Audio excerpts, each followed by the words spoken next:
A lot of people tend to forget that we are grieving parents because of the work that we're doing. Like, I feel like in the beginning for me, I was more looked at as an activist instead of a grieving mother. Gotcha. And I had to keep reminding people that I was a grieving mother, inspired activist for change. This didn't just happen overnight. We try to get there before the vultures get there.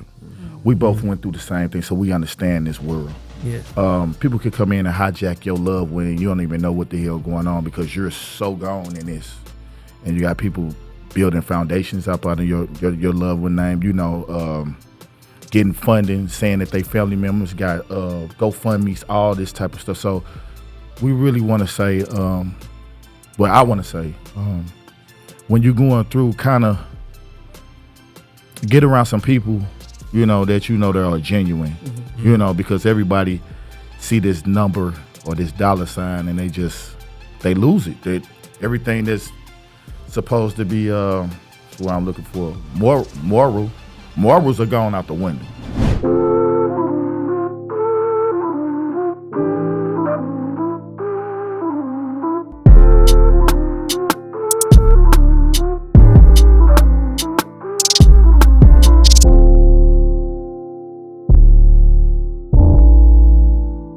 Hello and welcome. We're here at the Know Your Rights Camp podcast here in St. Louis, and we have two special, phenomenal guests with us today. We have Michael Brown Sr. and Toni Taylor. Toni Taylor is the mother of Cary Ball Jr., who was murdered by the St. Louis Metropolitan Police Department in 2013. Since his death, she has become a powerful advocate for justice, supporting families impacted by police violence. She's the founder and director of Carry on the Ball, a 501c3 nonprofit organization committed to healing and empowerment. Mike Brown Sr. is the father of Michael Brown Jr., whose murder by police in Ferguson, Missouri in 2014 became a catalyst for the movement for Black lives. In the wake of unimaginable loss, he transformed his grief into action by founding the Chosen for Change Foundation that offers holistic support to families affected by the traumatic loss of a child. Welcome and thanks for being here. Hello, thank you for having us. Man, for one, just thank you so much for allowing us to come to Missouri. We know we're not from here. We know this is your space. This is your city. This is your state. So I want to take the time to thank you both and thank the city for welcoming us with open arms. It's been great. So I just want to thank you guys so much.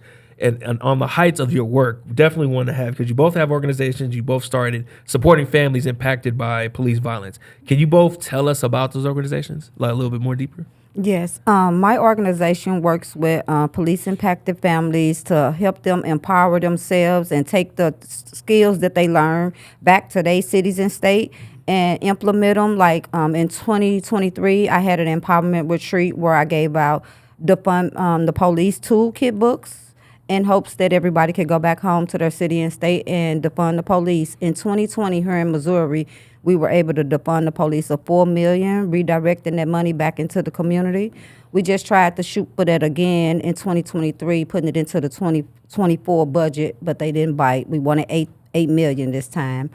But that's what we mostly focus on, building political education. Got you. And we, with our foundation, we focus on families that's been impacted by, police terror and community violence. So we give a platform for the fathers. Certain fathers or families didn't have a big scale of a lot of light shined on their case. So I get on that platform, I give them that space, so they can be able to get their information out, so the people can know and how to donate and help them with their case. It's not just with mothers and fathers; it's with children too. We seem to find out that children spiral out of control later on in life after they don't get the proper help that they need, after losing a sibling, a mother or a father. We soon to look and wonder why they spiral out, because we didn't think that they needed the help that they were supposed to get. Then we have to blame ourselves and get them the help, So we want to make sure they get the proper help early on when they losing a loved one, so they don't have issues later on in life. Got it. Thank you both for the work that you do. So we just talked about your organizations, but how have each of you found strength in this purposeful action? What keeps you grounded? What keeps you going? The family gatherings. We have the Families United for Justice convening that's yearly. That gives you a chance to meet other family members as well as connect with family members that you already know. That's a wonderful event to get to see each other, especially if they don't live in your city and state. Also, the different mothers retreats that's offered to us on a national level as well as locally. And then like just working and researching behind on policing, because I'm learning a lot of things that I didn't know about our city, because I still was under the impression 12 years ago when I lost Cary that you can surrender. There's no surrender bill here for Missouri. I didn't know that at the time, so I still find a lot of pleasure in like researching so I could be able to educate myself and others. Well, I get a lot of my what was it, strength or what? Motivation. What What was keeps you motivation? Yeah, what gets you straight, motivated? Actually, I get it from my other fathers. So I do a fathers retreat every year. I take 30 to 40 fathers out of town, to different cities. We do a call every morning on Signal. Good morning, brother. Anybody need any help in a city? We got somebody that's close that's going to be able to get there quick enough before they spaz out. This program is basically for fathers that, people think that we, as fathers, we were always taught to just get up and go after losing something. They don't know that they're sending ticking time bombs into this world, and at any time we can snap. So we have to have mental health programs for grieving Black fathers too. So we do the call in the morning. We do a Zoom call every month. Updates on what we got coming up. Stuff like that. So and I do the retreat. So the retreat usually falls in June 16th, June 14th, something like that. This year we will be in Essex. I'm taking the fathers to Essex. I'm trying to put them on the stage. For the first time, Black fathers will be on stage at Essex. So I'm working on that big, that's going to be big for them, So that's where I get my motivation from, and my family. My daughter, she was 18 months old. My son was killed, so she is kind of like my pillow.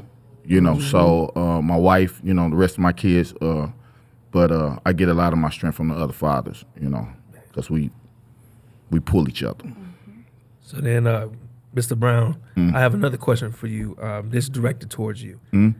With all the work that you do, and thank you for continuing that work for fathers and for the folks here in St. Louis, how can grassroots organizations and national movements like the Know Your Rights Camp work together to amplify the voices of families impacted by police killings? We're actually having a conversation with an impacted family, finding out what organizations are doing the work, what do they need, that's the thing, we were just talking about that, people have to ask what we need, what we need help with, and then we can explain it to you, Yeah. But yeah, you got organizations out here that need their help. You just join on board. Follow, her page, my page, our organization page. See where you can fall in. See where it makes sense at with your organization. And we can just collab and let's do the work. Let's get it going. You hear me? There's so much work that need to be done. Yeah. Amen. When you say do the work, for both of you, what do you think is for the youth, right? We're here for the youth today. What is the work that the youth can tap into? A lot of youth don't know where to get started. How can they get started? Connect them with an impacted family member, like finding the organizations that's actually doing their work. Like we have a youth group through our Fatal State Violence Initiative that we launched, which is a collective of us impacted families here from St. Louis, Missouri. And we also work with the youth with them on political education. We do that monthly, and we bring them in and we did an abolishment class surrounding for the youth. So we just try to make sure that we keep them aware of the current climates and just keep them prepared on how to interact with the police. And what I would really like to see implemented as years come is like something surrounding micro expressions, tactical practices, something that we need to teach the youth before they interact with the police, like the body calmness, the facial expressions, all of that needs Like the to. racial and microaggressions. Yeah, like the microaggressions. How to catch those things before they get before they even react. I got you. Yes. So that's some of the things that I've been working on lately. So actually, if I could ask this question to you, Ms. Taylor, how does your team approach emotional and psychological care of patients who are still navigating grief while also engaging in activism? Conflict resolution. We start right there. Like that. Yes. So we then all took our conflict resolution and got our certificates in that. So we start with a sit-down discussion Okay. and see how we can navigate it from there. So, one thing I wanted to thank you both on, because I know this was off camera, but y'all taught me something today. Because naturally, when we do podcasts, I just want to do a temperature check, right? And you were like, nah, don't do that for folks who are grieving. But I think I say that because it's important for the audience to know Right. when you're working with folks who lost a young one, and it sucks because, like, I'm sitting here, I have my older 2 daughters here for this camp, right? I couldn't imagine losing my kids. So I can't, I'm not going to sit here and pretend that I understand your feeling. All I could do was empathize. But you said something, y'all both said something to me, and your beautiful team said something to me that I want the audience to know. Y'all told me, instead of asking like how you're doing to someone who's grieving, what's that one thing we should ask? What do How we can you need? help? Right, or How can you help? And why is that important? It's important to me is because a lot of people tend to forget that we are grieving parents because of the work that we're doing. Like, I feel like in the beginning for me, I was more looked at as an activist instead of a grieving mother. Gotcha. And I had to keep reminding people that I was a grieving mother, inspired activist for change. This didn't just happen overnight for me. So asking us how we doing, asking us what we need or how can you help plays a very big part than just expecting that we're okay and ready to make the next move. Right. Yeah, the thing about it, we as the years pass by, people think that we are okay, and we just learned how to cope. The pain, the fire, all that's still there, but we are clear, that we are the ones that we should be beating ourselves up. We know that it was someone else responsible for our loved one's death, So after we get some peace in that part, we're able to kind of move a little further. People see us and think that we're okay, but we're really not. But that's where our training, our other things go in as for us. Like, I have a therapist. I do cookies and convo. I got a whole therapist team thing that I have the families run their self, It's just I got my foot in so many different things to where to make myself put myself in a different place, even though I know I'm grieving.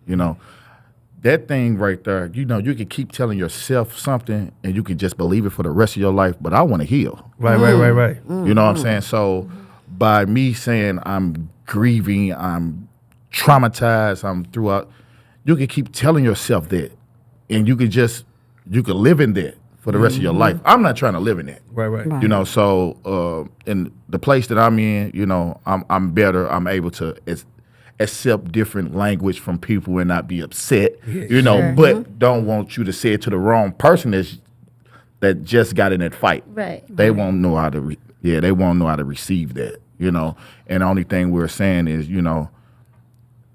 we're heartfelt from what happened to you, but we're using the wrong language. That's all. That's important. Yeah. If we're going to interact, like you said, with impacted families and take that step, we should know how to. Yeah. So thank you for that. It was a lesson that we are very glad to learn. Glad we had this conversation. Seriously, because Well, we were talking about healing then. Yes. And it's something that maybe you're not asked enough about. What does healing look like for you? Yep. Maybe not just personally, but a community effort. What does it look like for you? Healing for me is peace. I've been at war with myself ever since this happened. So me getting peace for myself, I'm doing very well. That's for me. I can't speak for that's for me. So I've been at war since that happened. The blame game, all that. I've been at war with myself. Yeah. So just to have a place where I can be able to understand that this was not my fault. It's nothing I could have done about that. It was destined to happen because that's how it was set up. It's how life happens. Shit happens, right? But me just having peace with myself. And healing look like for me is balanced. I feel like I've been off balance ever since I lost Cary. I have to keep it 100. In 2017, 2018, I kind of lost myself. And I stepped back from the fight a moment, had to get myself back together, and then I came back in the fight. And I speak about these mothers' retreats is because that is what kept me going. The first mothers' retreat I attended was Weavings here in St. Louis, Missouri. And I attended that 3 years after I lost Cary. And that first retreat gave me the understanding that I never grieved him. I never took time to grieve him. I went straight into fight mode. When was the retreat? Like, how long? 2015. Okay, so 2 years after. Yeah, Gotcha. so that when they did that simple pampering and the way that they was just loving on us and letting us just speak and feel free, that's when I was able to see I hadn't grieved him. I just straight went into fight mode and stayed there and didn't know how to come out of it until going to that. And then those retreats motivated me to where the fact that now I host retreats too, like Mike do. I do them for impacted families of everybody, like he said, siblings, mothers, fathers. Don't just stop at the fathers or the mothers, because we got to understand everybody was impacted when they took our loved one. Because my brothers and them hurt, Cary's siblings hurt, my grandparent that was still alive, he hurt. So it's other people that hurt behind that, just the mothers and the fathers. But we understand that we get the center of attention because we the ones who birthed them.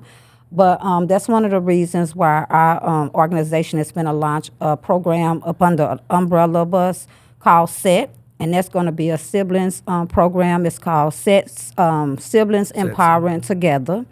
And that will be with my son Carlos Ball and the sister of Sandra Bland, Shantae Needleman.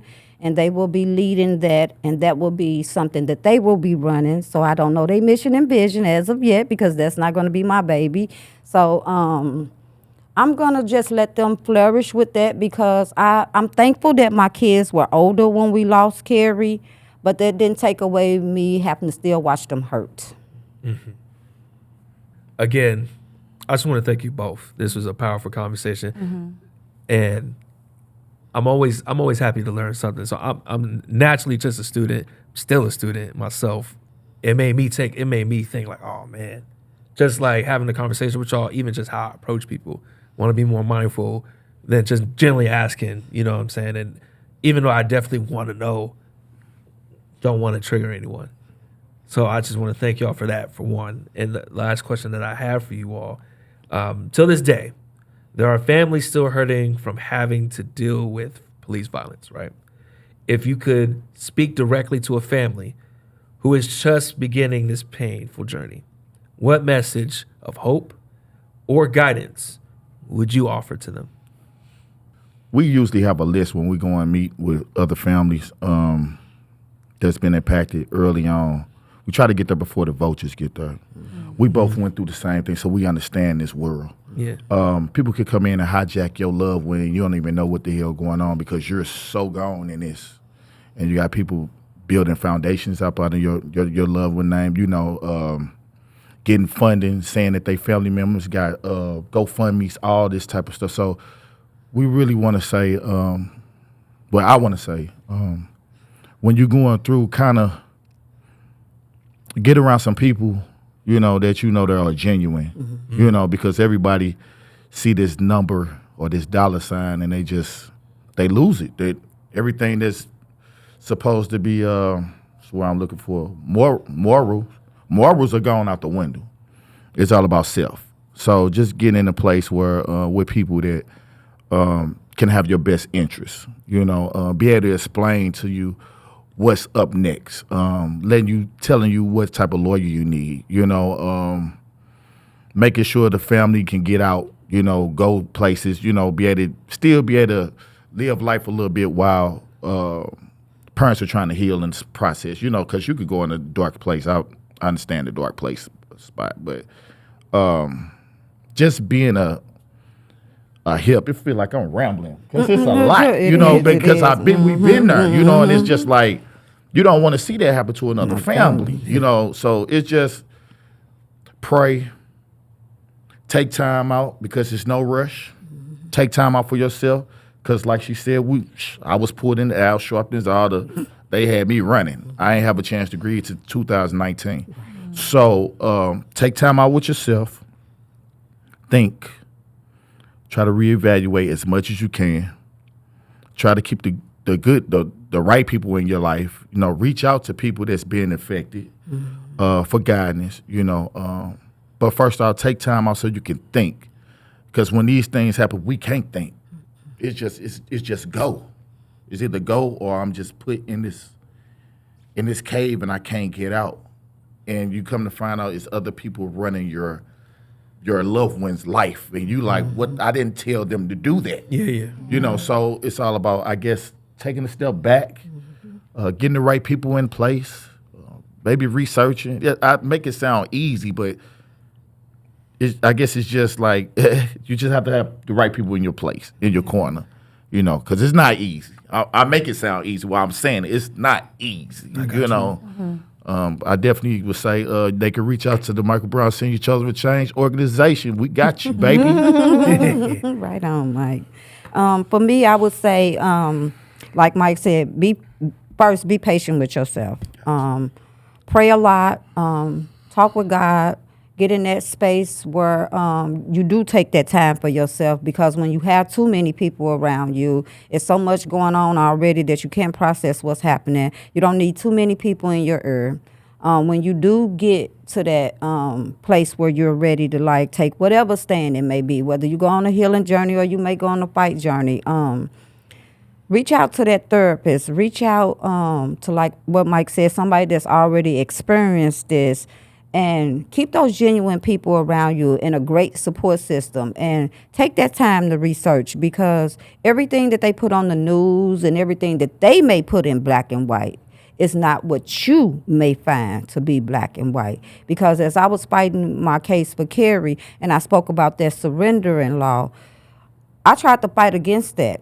And I tried to use our Missouri Constitution for that, because it's a piece in the Missouri Constitution that I tried to use that it says every Missourian has the right to life. And that stood out to me, and it still stands out to me. And every time I just think about these situations, and just knowing how the current condition is now with the state control, from the time they've been talking about that, they have already killed 4 people. Here in St. Louis. This past Sunday, we just had our 19th death in our local jail. So with all of that I just said, that's a lot right there. So the new person, they already going to be heavy. Step back. Take as much time as you need and come out when you're ready. And I say come out swinging.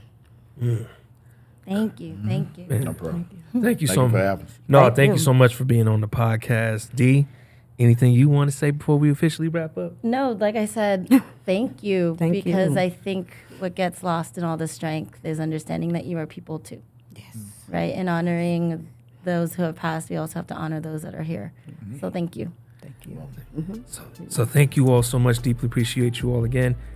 Our audience, please be sure to watch all of us on all our social handles, Your Rights Camp. Please follow our YouTube and other channels, Know Your Rights Camp. And if you love to make a donation to the Know Your Rights Camp, please go to our organization, our website, knowyourrightscamp.org. But please, most importantly, make a donation to our great guests, Michael Brown Sr.